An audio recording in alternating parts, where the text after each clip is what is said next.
We'll continue from the last class. So, in the last class, we have discussed about political speeches. Okay, so how to analyze a political speech. So, while understanding the political speech, I emphasized upon three important aspects, that is the locutionary, illocutionary, and parlocutionary aspect. Okay, so this aspect of the speech, this is a part. These are the part of speech act theory, which was propounded by Austin. So Austin has propounded the theory in 1962. He said that a speech act has three aspects. Locutionary aspect deals with the very utterances of the word. So the way you utter the word, it doesn't have to deal with the effects and all. Okay. Illocutionary is the state, and also you see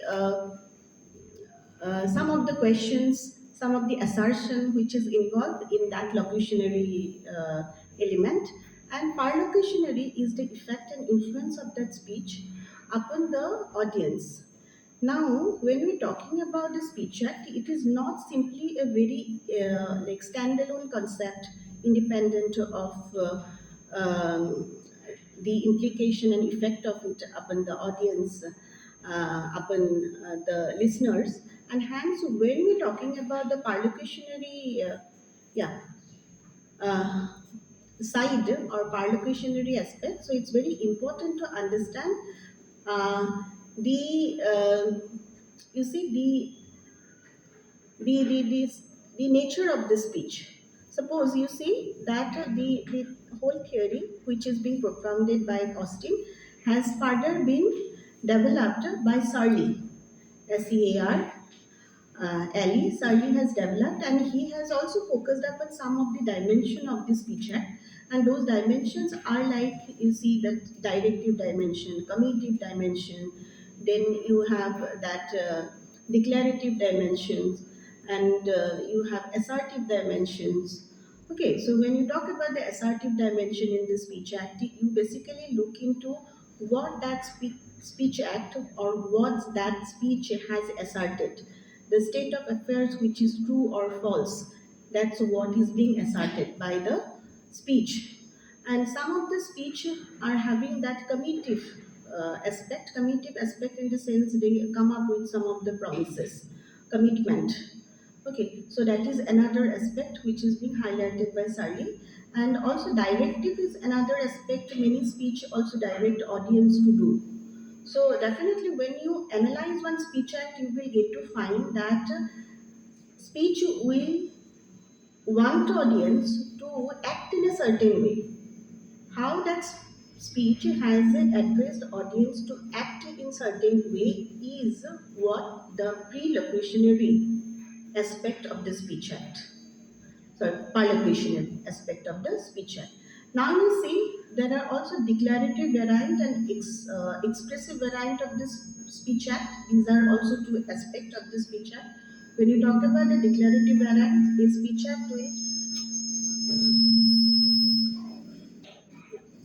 a speech act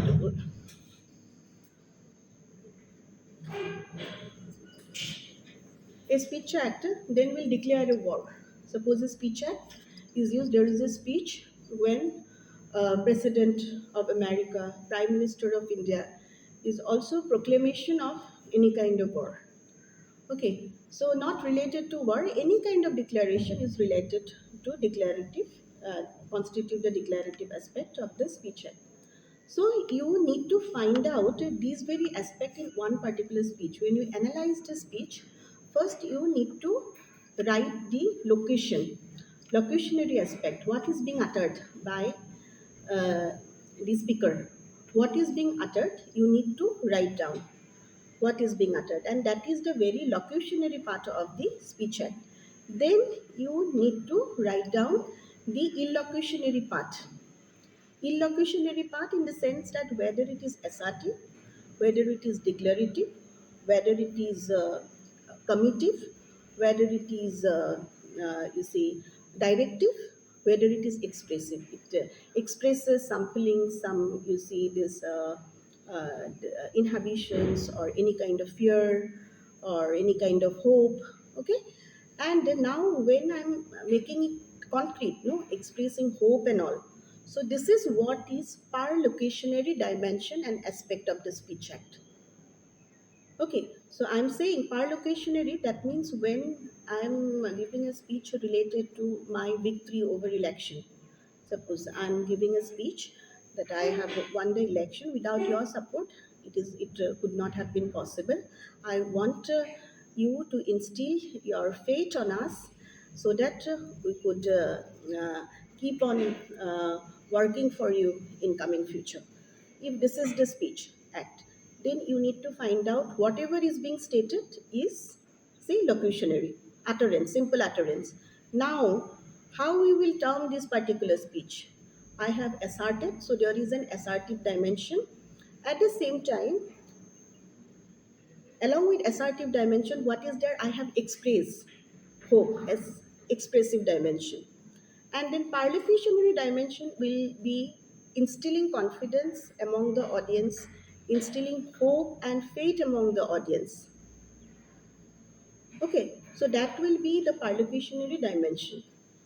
Okay, so are you getting? So when you are talking about the speech act, it is also important to understand the rhetoric. Okay, speech act theory is given by Austin in 1962, which is being developed by Surley in 1969.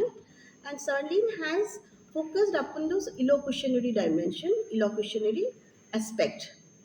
So you will be having those illocutionary aspect to understand the locutionary part, the nature of that speech. And parlocutionary aspect is the effect and influence of your speech over the audience. Huh. In that speech, if you have found that, okay, it is talking about justice, suppose, see that must deserve freedom is already achieved. And I also, I'm giving a speech, I'm saying that must deserve freedom is achieved. And I also want uh, all the companies, all the collaborators to build their essence on right to freedom so that we can work for the progress of the country. That. Now this is the locutionary speech that I have. Some locutionary means utterance I have made. Now illocutionary part is that I'm talking about the freedom. I have made a claim. Okay. So this is also assertive. This is also expressive and commitment. In future also, I want that this right to freedom will instill and freedom of expression will instill, and to make this essence by every company, every collaborators, so that we could lead to the path of progress. Okay, so there is also hope. So I'm instilling hope, instilling faith. Okay, I'm talking about the progress. So you are also supposed to identify the parlocutionary effect. That is the parlocutionary effect, how audience will feel. Suppose in a speech, I'm telling that Abraham Lincoln has said that it is very difficult to please every aspirations and feelings of the people. The parlocutionary effect of this or aspect of this, speech will be such that loss of confidence in that way. What I am uttering, I am saying that Abraham Lincoln said, I have stated someone.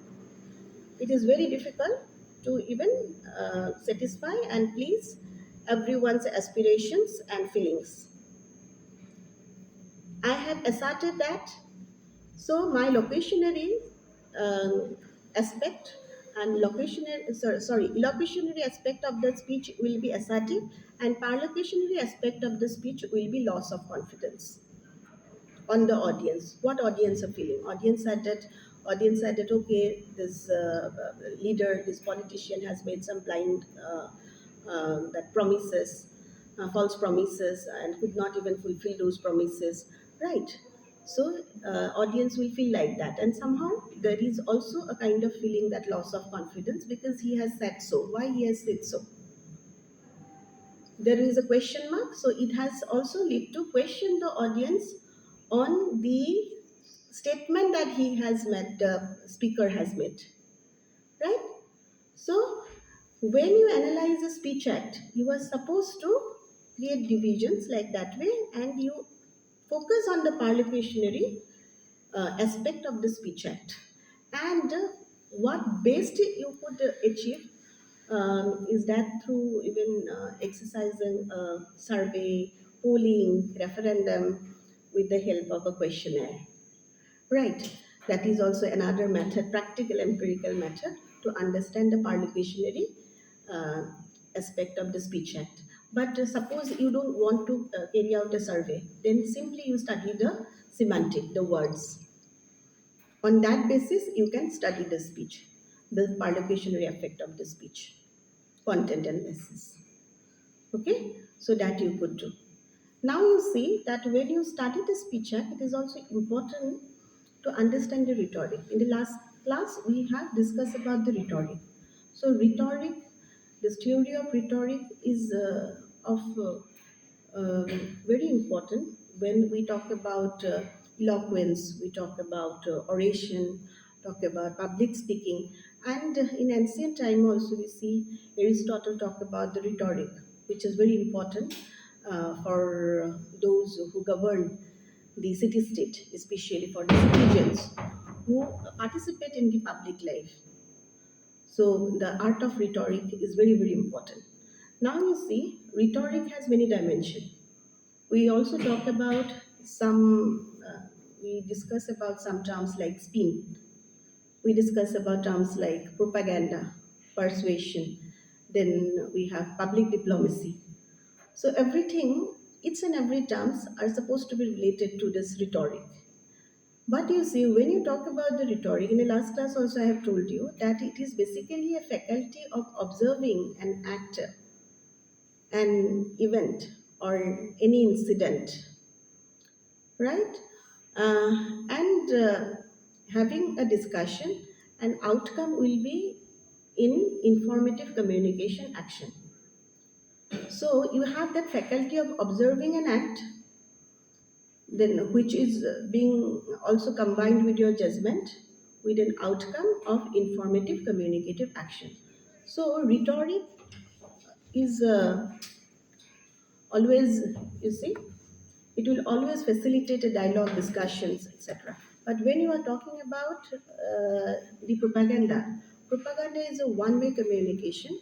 It might involve the rhetoric, when you talk about the oration, it's a one-way communication, but it will also lead to shaping the perception by manipulating the cognitions, and it will not carry out any kind of discussion. It will never um, uh, you see encourage any discussion, right? So here when we talk about rhetoric, it is very important part of any eloquence.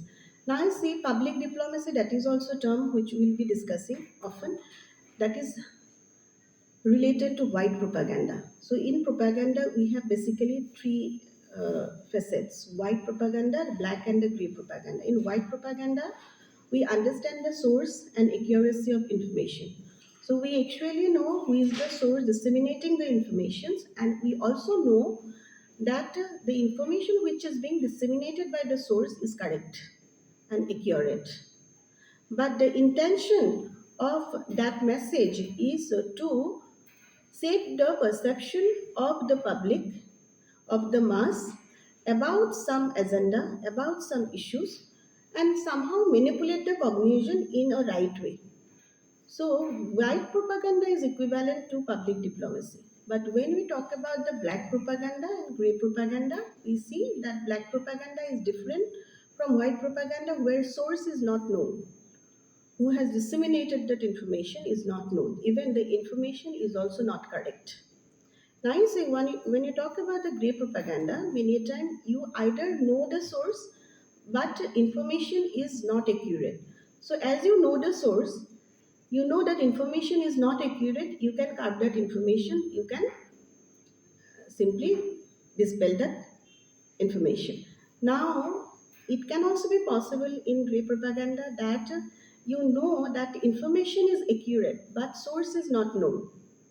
Hence, it is not termed as white propaganda. Even if the information is accurate, it will be termed as grey propaganda. Okay, because information is not known. But in white propaganda, you get to see that information is accurate, source is also known to you, who has spread it, who has disseminated that information. Okay, but in gay propaganda, even if you have accurate information, you don't know the source who is actually spreading or disseminated that information. Right. So there are also different propaganda techniques I'd like to discuss. But you see, when you discuss those propaganda technique, you could also see how messages are being constructed. Somehow there is also some overlapping we get to see, not to make things ambiguous, but you see overlapping is there when you actually try to design a slogan, you try to design a campaign message, then you get to see some kind of element of propaganda will be there, and technique of political advertising will be there. Okay, so those technique of propaganda are also studied in political advertising. Okay, and when you study those technique in political advertising, in political campaign, so definitely you get to see a thin line which will make a difference among this political marketing, advertising, campaign, propaganda, rhetoric, etc. Okay, but when you talk about the public diplomacy, this is a kind of white propaganda because it is a process of making the international public informed about our country's culture and one nation's culture, history, people, okay, and policies. So it has also an instrumental and strategic goal to making the public, to make the international audience or public of the nation inform about the policies, the culture, and also the culture of that nation. So that is strategic and instrumentality, strategic device and instrumentality will also be involved in, you see, rhetoric and in propaganda.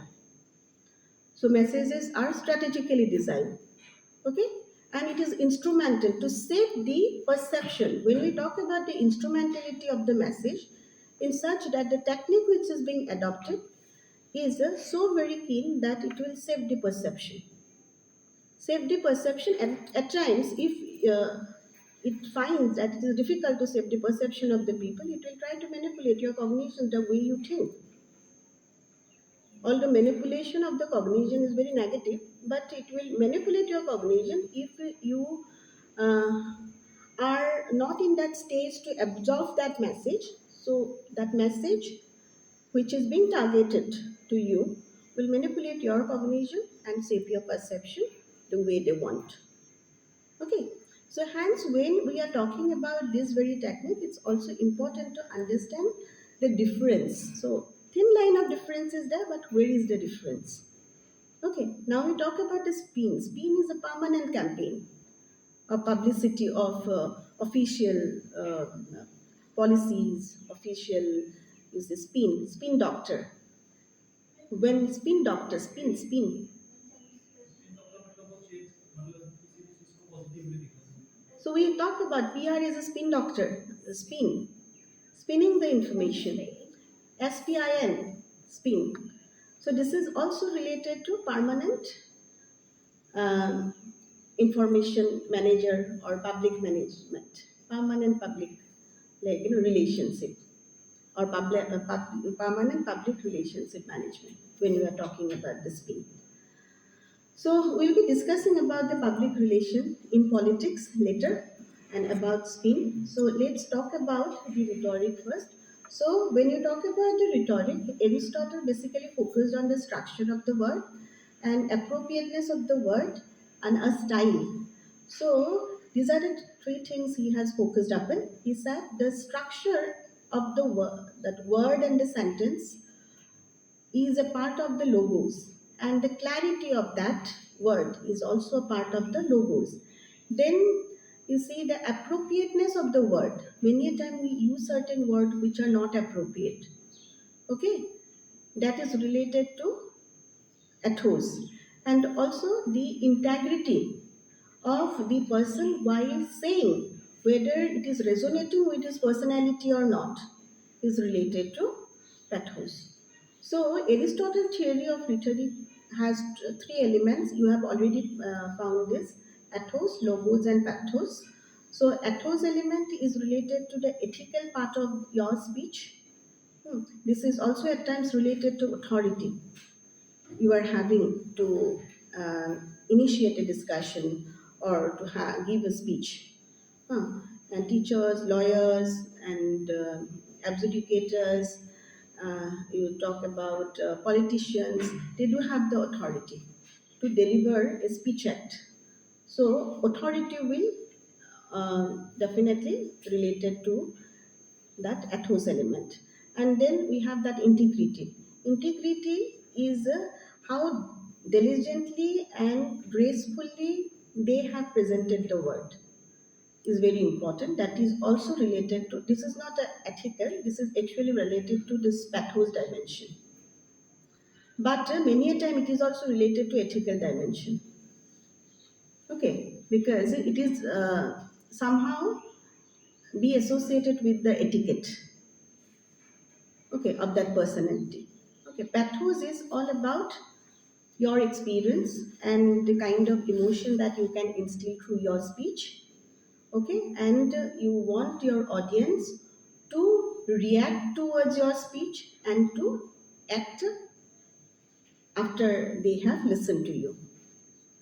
So that is a pathos dimension, a kind of emotional stir which you can create among the audience through your speech.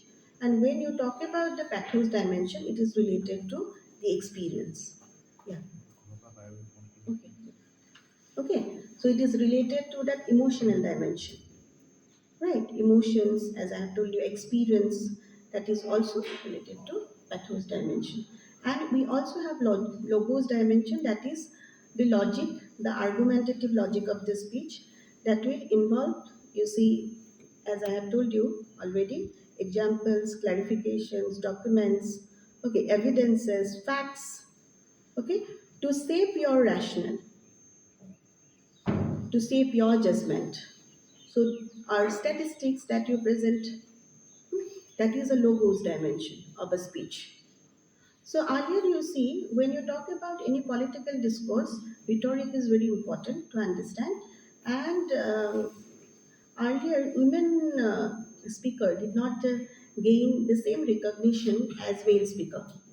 And there was also a book written by Simone Anthony. So she delineated 48 great speaker and speeches, out of which only three speeches were given by women. And one of the best speeches among them was given by Elizabeth I, that queen, when she spoke about that I'm a woman, having a heart of the king and the spirit of a woman. Okay, and also there are women activists like Emmeline Pankhru, and we also uh, I have for another women activist. Their speeches were included in those 48 speeches. Okay, and then we see that we have another speech that was. I forgot that speech. That girl who changed the world in 5 minutes. That was by uh, Severn Kali Suzuki. That was a kind of speech. So you try to find out that speech in YouTube. Okay, and those are very inspiring speeches. Okay. Yeah, environmental issues. So when you actually choose this speech, it is also important the problem and theme that is dealt with nowadays. So problems are so very complicated. It is at times it is easier also to influence the audience because problem is complicated. Okay, so when there is no problem, it is at times very difficult even to convince the people, convince the audience, right? Because when there is no problem, how will they be convinced, right? So in each and every speech, you also need to focus on the problem which is being dealt with.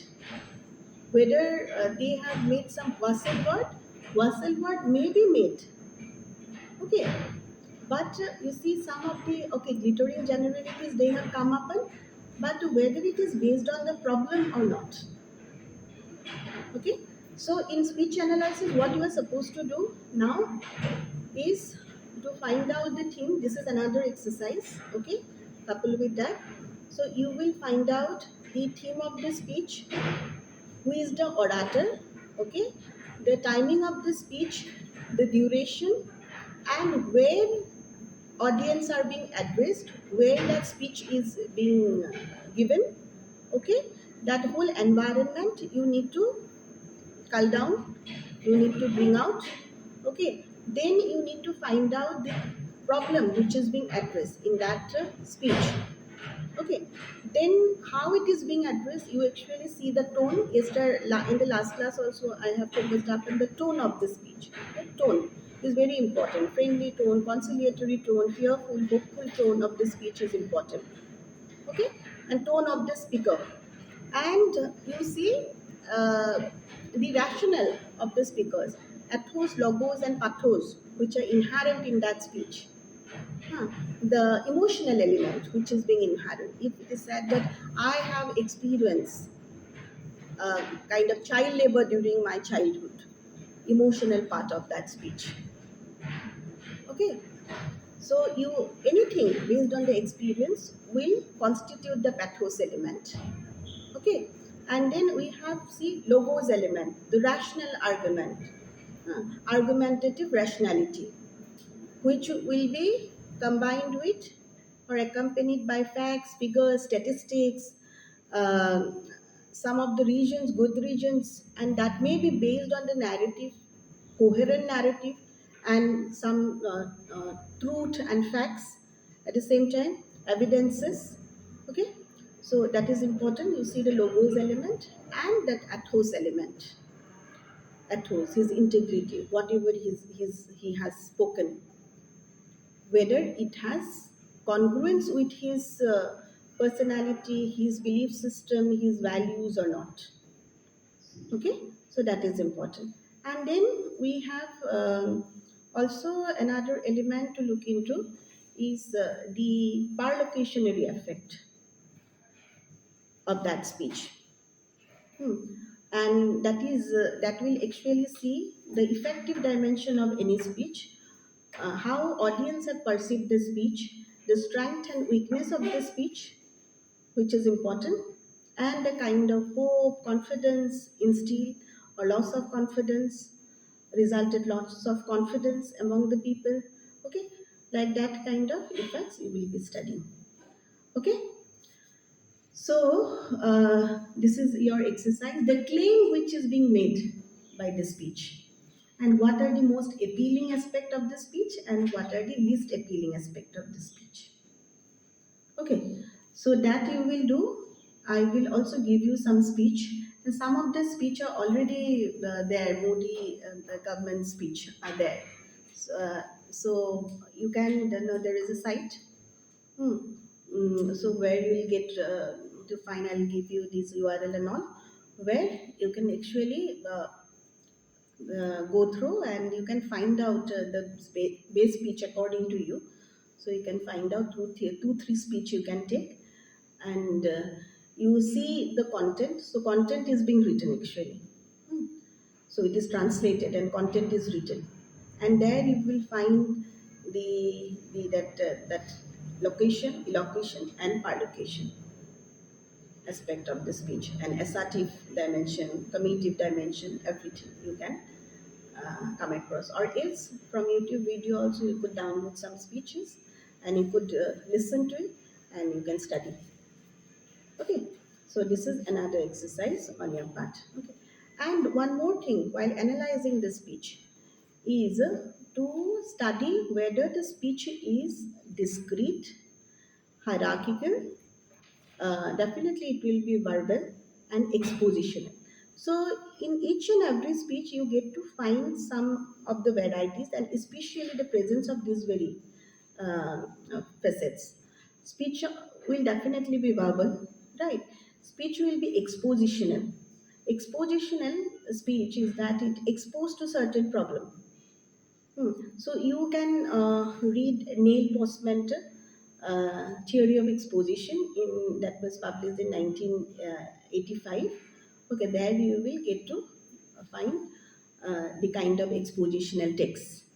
Okay, expositional text, exposed to problem, exposed to even experiences of the speaker himself. Okay, and then we talk about discrete nature of the speech. Discrete in the sense any speech is always bound by the time and that space. Okay, I'm giving a speech here. If I'm addressing you, I'm addressing you here only. Okay, my voice will not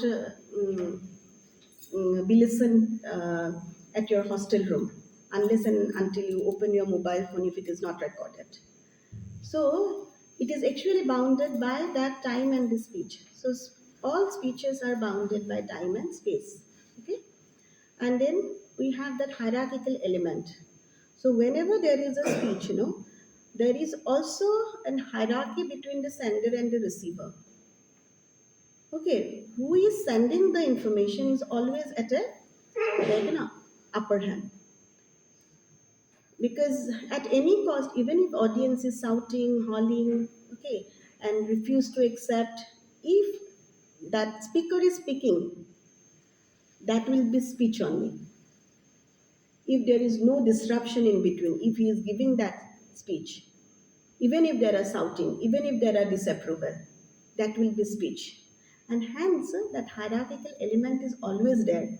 Here, there is not much to evaluate, but if you are working on political speech analysis, dissertation, definitely these very elements could also be included.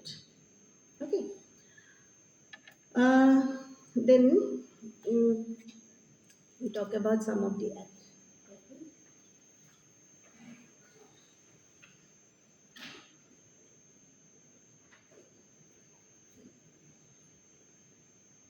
One is political speech.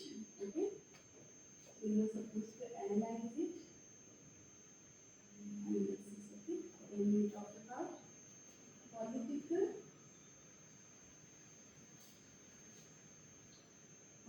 speech or political act. Political act or campaign. Okay, here again, I'll ask you. Tell me some of the slogans that BJP has come across. Some of the slogans of the BJP. Some of the slogan. Can you remember some of the slogan of this current party, political party? Yeah, tell me. Huh? Sorry? Yeah, tell me.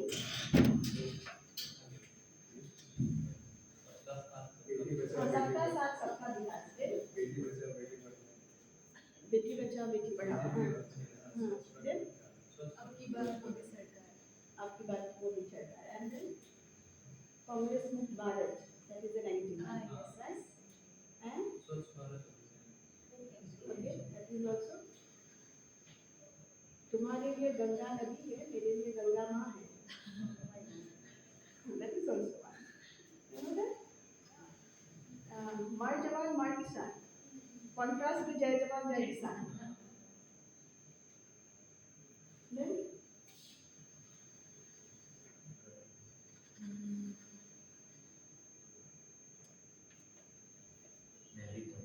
huh? Okay, and also some slogan. You know about 3D? What does 3D means? Do you know about 4P? This is also a slogan. 2Jet is a slogan, political slogan. Okay? Political slogan. 2Jet, 3D, 4P. 2Jet, zero effects, zero defect. Zero effects and zero defect. 3D, democracy, demography, and dividend. And 4P, people, public-private partnership. Public and private partnership. But this is not about PPP, public-private partnership. They have treated it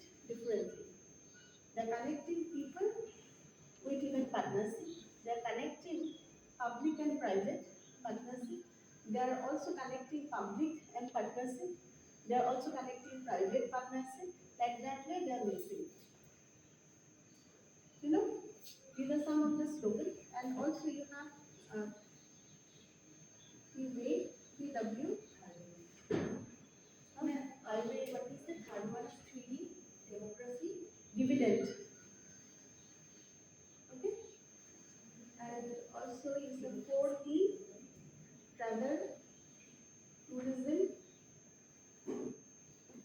transport, and another T. I forgot another T. Travel, tourism, transport. There is another T. You find out this. These are some of the slogans, you know. And what you are supposed to look into the slogan and message when you are trying to analyze. First, you will make a slogan, but you will be able to make a slogan or a campaign message based on your study of the previous messages. That will make your assignment more clear and also comprehensive. Okay? And what about 3W? 3W, three ways. Means roadways, railways, and airways. So, like that way. Okay, then there are also 5F. That fiber, fabric, fiber, fashion, foreign, and I could remember only 3F. That is it. So, you see, like that way, these are make the political party to work on their the Vikas, so-called Vikas terminology. So we'll be working on this Vikas terminology and making it sound much more concrete. Okay, that's how they interpret Vikas development. Okay, so now I'm not trying to create a kind of zone of inspiration this party, so this is not my role, but I'm just giving you that the other party, whatever is still ruling, ruling, right? And hence, they have also already combated the challenges. They have combated all the challenges. So, the strategy behind their political slogan and the message is very important to learn. So when you talk about the political act, there are certain elements we get to see. Those elements are like we have, we see this, the family, gender. These are some of the elements. Okay, integrity, based on which messages will be there. Bank government, you know about it. You know what's the word? Your put down testimonial or star power. Then you have statistics,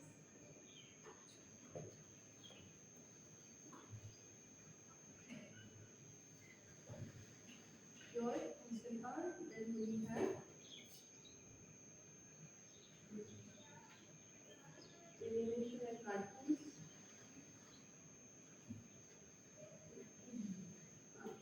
and then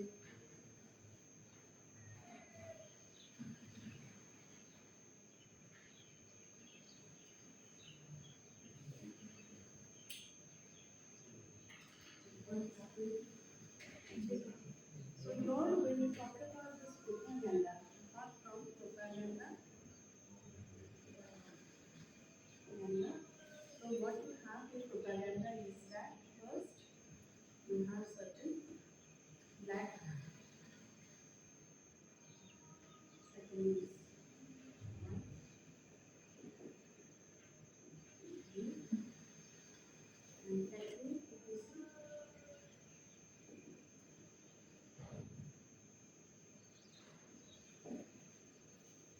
maybe band order.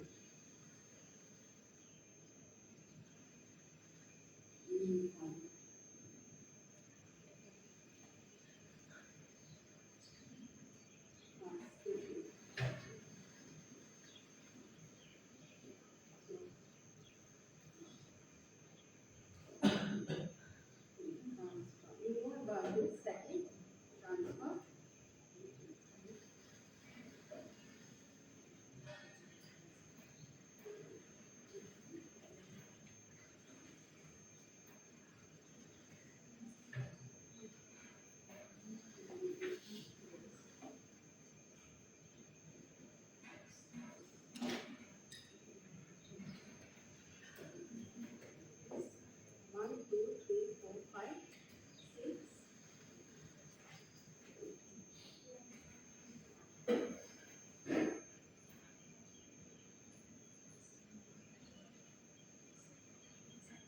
yours is 1 minute. Okay, so you actually see if you look into the propaganda technique, so you get to find this. These are some of the technique I have discussed when you analyze the political ad and the propaganda. So in political ad, you get to see those are the aspects which are always highlighted. Familial aspect, okay. So family related aspects are highlighted in political ad, political message that the person is family oriented. So obviously it could attract many people, and it could relate to the values and the beliefs of the people. Then gender, to by putting that person feminine or masculine, that attribute is being highlighted in most of the political act. So you see some of the political act where those elements are being highlighted, like gender, either the feminine element or the masculine element. And then we have that integrity in terms of action. The some of the message against the corruption which is also being conveyed, and he's actually working on it, highlight the integrity. And then we get to see the bandwagon is an approach that the party or that person has already got the support, creating an impression that the party and the leader has already got the support. So you can also support him. If you support him, vote will not be invest. Okay. Then we actually see this is what is called universal word. These are some of the words which are.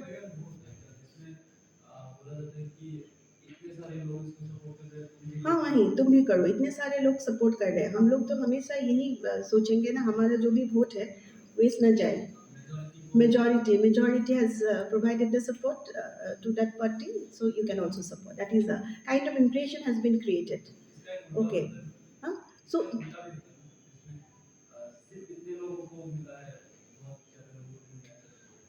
उल्टा वैसा नहीं होता, लेकिन ये bandwagon इधर नहीं. You get to see kind of bandwagon everywhere nowadays. So everywhere a kind of impression has been created. See, I am the authority. Okay, so everybody is saying that okay, he's the authority. Actually, he or she doesn't have that power also. But the kind of impression which is being created, okay, it is not in terms of vote also. Through even act, that impression could be created. Okay, that is a gigantic image will be created through bandwagon. Okay, so some of the versal words which are often there, so which are very ambiguous, cannot even be interpreted. Suppose likely to be done. So that is a versal word, likely. But I haven't said that I will do. It is likely to be done. Okay, possibly. These are versal words which are being used. So put down is also related to name calling, propaganda technique. In propaganda technique, you get to see certain techniques. So here you get to see these are the techniques. Your name calling is equivalent to put down. So when you name using some of the derogatory word or a sentence against a person, against a party. So calling someone terrorist, crazy, some good person named as a crook, okay, are called name calling. Even Pappu is also a name calling. So making him a stupid person is also a kind of name calling. Okay, so a strategy through which you can make a person, you see, make the aura of that person lessen. Okay, it's also related to name calling and put down. So you see, then you have the testimonial and the star power, which are often used in propaganda as well as you see political ad. So endorse a party, endorse a politician by a star will definitely uh, believe to make him win. This is one. And then we have fear. Fear is an element which is often used. If you own voters, so your problem will not be solved. Like that kind of you say element, and you see parlocutionary effect is also there in certain speech. You vote for us, then only your demand will be fulfilled. Huh. So that is based on the fear. And then we also have that transfer. Transfer is a propaganda technique. It is also a political act. It is related to symbol. Transferring a symbol, transferring a sign. Okay, swastika, that is a sign. So any kind of sign, symbols which are associated with party, which is being transferred during this political like activities during the campaign rallies, so is related to this propaganda technique, transferring it. Okay, then we have this card staking. Card staking highlighting only one aspect of any issue and suppressing the rest of the issue. So you are silencing some of the voices and also prioritize only some of the voices.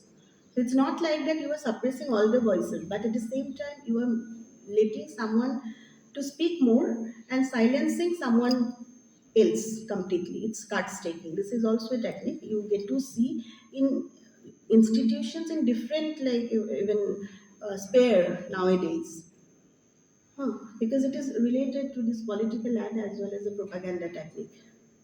Okay, so are highlighting one aspect of the issue. Suppose you were talking only about bridges and all, huh, and you have forgotten about the sustainability of the environment. That is also another part type of propaganda technique. You are talking only about the development, but you have forgotten about the environment. Okay, so like that way you get to see certain techniques which are being used in the messages and in the speech also. They have highlighted the same messages. So it will be easier also to find out the parlocutionary and locutionary aspect of those speech as well as messages which are being said by politicians. Okay, and technique of the propaganda. So you can actually identify those techniques are used, and propaganda will not facilitate any kind of discussion and deliberation. So it will not lead to any kind of informative communication action. It will try to silence that informative communication action, deliberation and discussion, which is contrasting the rhetoric. The purpose of rhetoric is to create a public sphere, create a public opinion, create a public discussion, okay, and deliberation. But unlike rhetoric, when we talk about the propaganda, the you see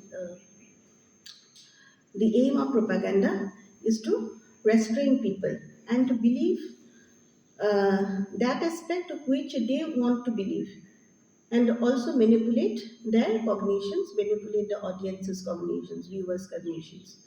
Now you see, all these are also called the persuasive technique. Now you see, when you talk about the persuasion, there are certain theories. You might have mm, learned briefly about elaborate likelihood model, about which you haven't. Okay, this is one model which is actually used in studying the persuasive technique. So, elaboration likelihood model and also cognitive dissonance theory (CDT). And another one is features narrative paradigm, which will help you to understand the persuasion.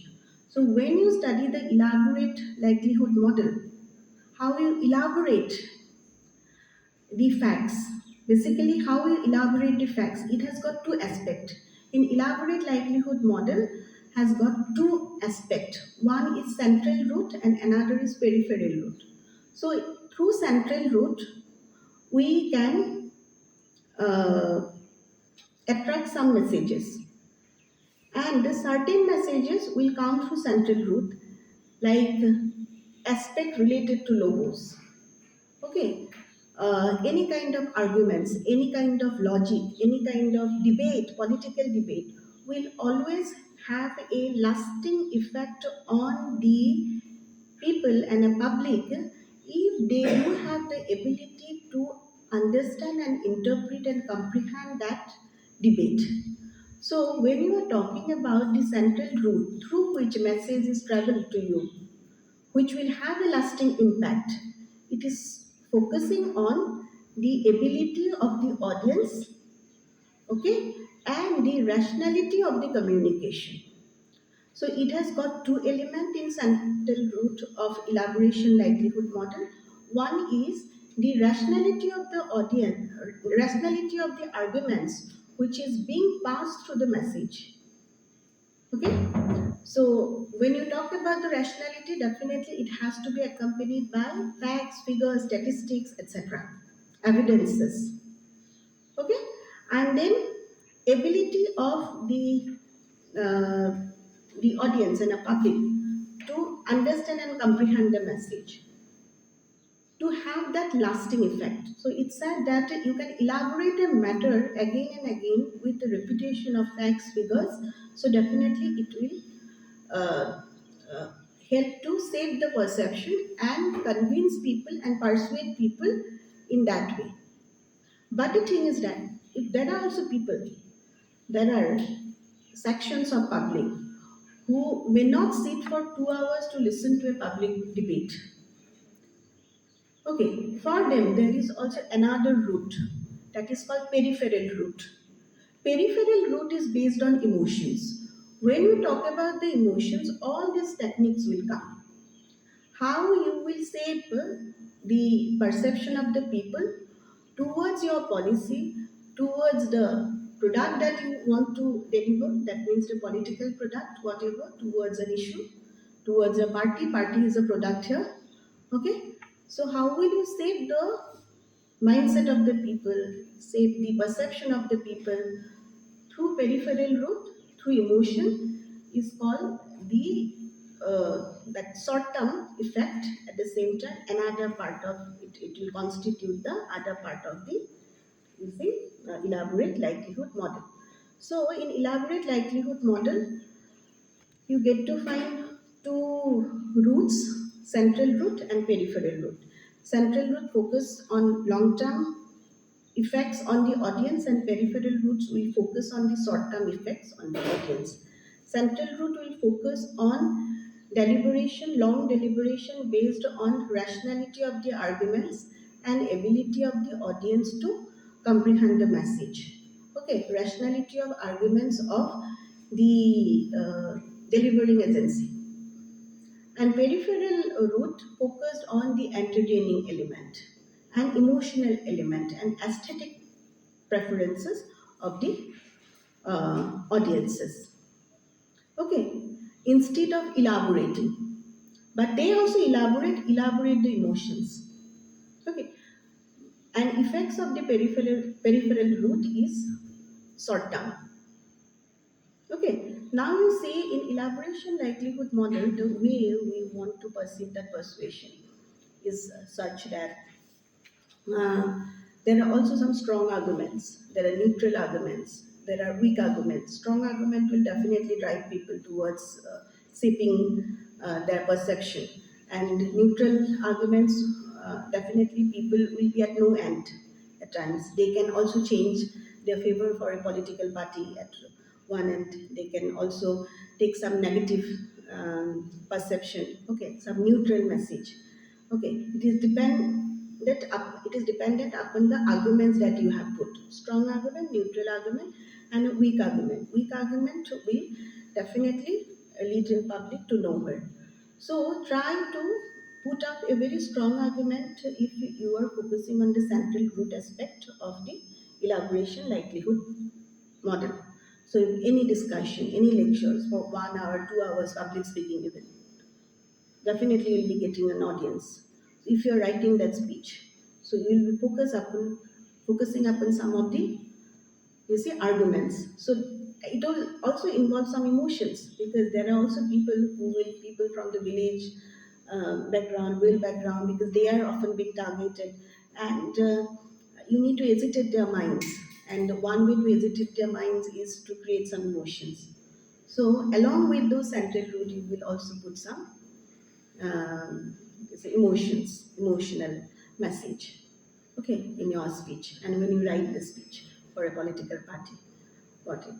And anyhow, when you study any debate and discussions, these are all part of the central root aspect of elaboration likelihood model. So definitely any debate in a parliament and television debate will help you to shape your perception, right?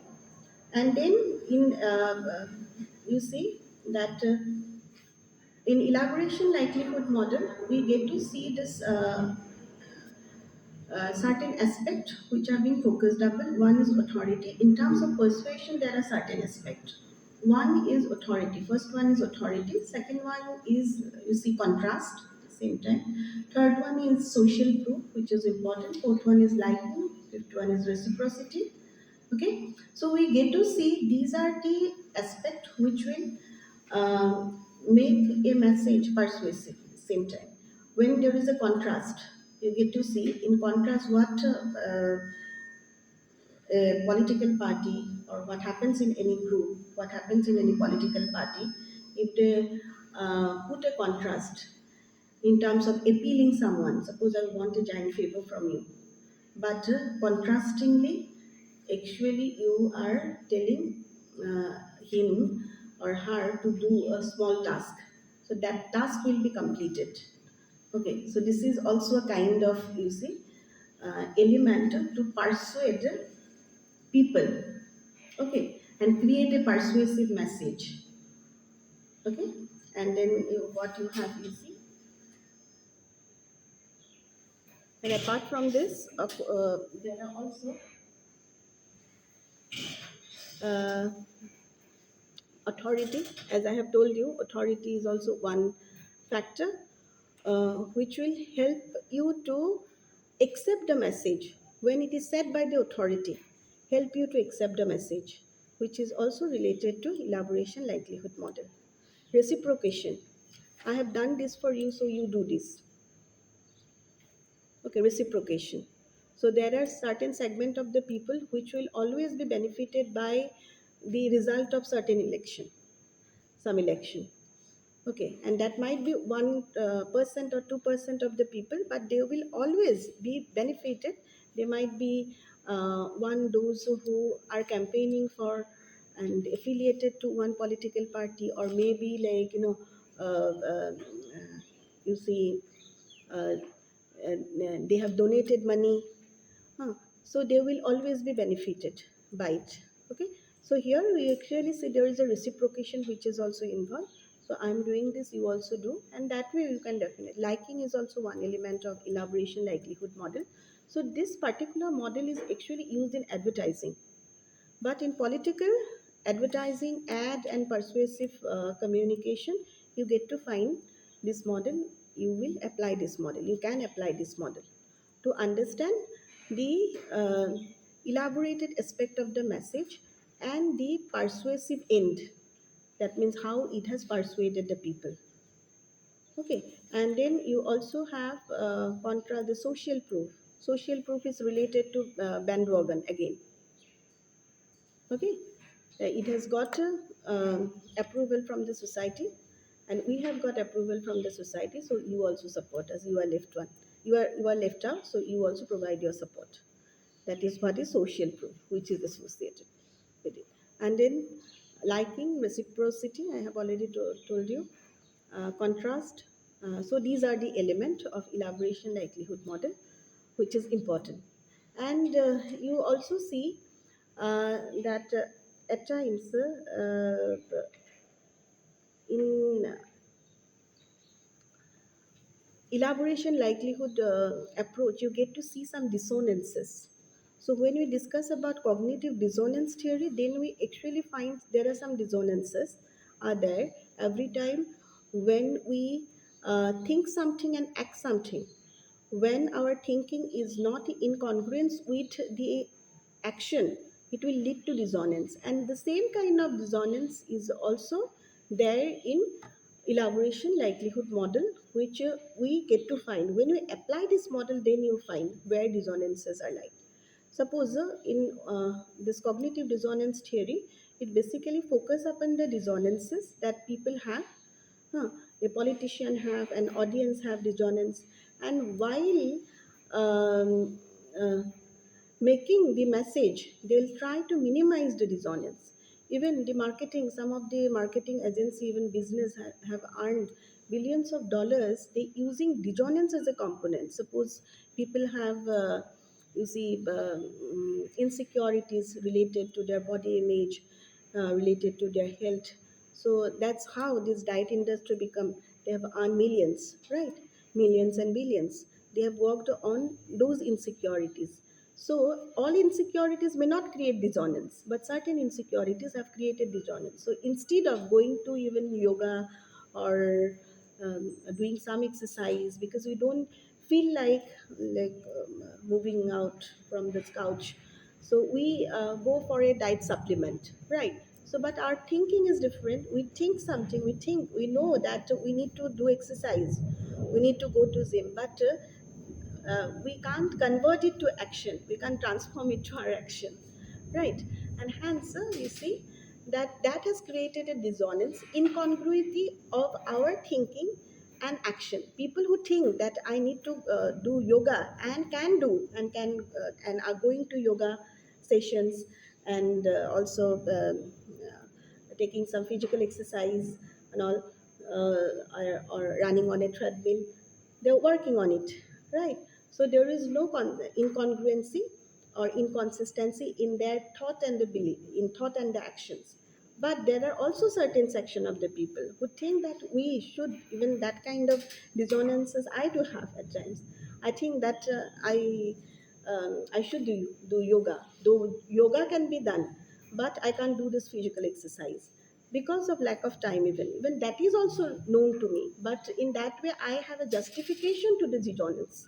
Okay, now you see when you actually study the that CDT, so you will actually find out the incongruence and inconsistency with the individual thinking and their action, based on which you will try to minimize their dissonances, minimize the dissonances of the people that they usually have, and you create a message to minimize the dissonance.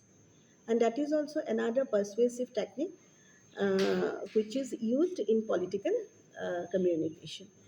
Briefly, I have discussed about the CDT, and then we have narrative paradigm. In narrative paradigm, it is in opposition to that, you see, rational paradigm. When we say narrative paradigm is propounded by feature, narrative paradigm said that individual and human being is a storyteller, and it's an every human being has an inherent storytelling capacity. So every time you go and encounter an incident, you have something to speak. Okay, so when we speak, not necessarily that we put the logic every time, okay, with facts, figures, but we narrate it in such a way which involve a series of uh, anecdotes, issues, and that maintains the coherence of the story, and that is more, you see, that is related to the good regions and the rationality, and can persuade people more than even the argumentative rationality. Okay, so feature has a different idea regarding the uh, persuasion of a people and how to persuade people. They said that through stories, through narration, you can persuade people more than arguments, than logic. Okay, so he said that by narrating the stories is based on the character, based on the history, based on the culture. Huh. When stories are narrated, these are based on history, culture, and character of the person. It can persuade people more. But in contrast to rationality, you see, in rationality, we focus on the accuracy of information only, and how logic is being put forward to derive a conclusion. Okay, only accuracy of information and derivation of a conclusion is focused upon in, you see, rationality of uh, arguments. But here in narrative paradigm, we are focusing upon telling a story. So it focuses human being as a storyteller instead of a rational agent. So human being has own subjectivities, and logic is also there. And storytelling, when we are talking about the stories, stories are not something which is based only on the emotion. Stories are not those element which has lot of deceptive element. No, those stories will be counted which has fidelity, truthfulness, and coherence. So, when you are telling the story, you need to put incident after incident in such a way. So, series of incident in a chronological way, which will make it coherent. Okay. So, coherence is one of the element that will make story truthful, and that can persuade people. Okay. So that element is very very important. So here feature has introduced another element along with ethos, logos, and pathos, that is called mythos. Okay, so we have another element along with ethos, logos, pathos, that is mythos. Mythos are related to stories and narrations through which you can persuade people, you can convince people to do certain things. Okay. Okay, so I'll end today. Okay.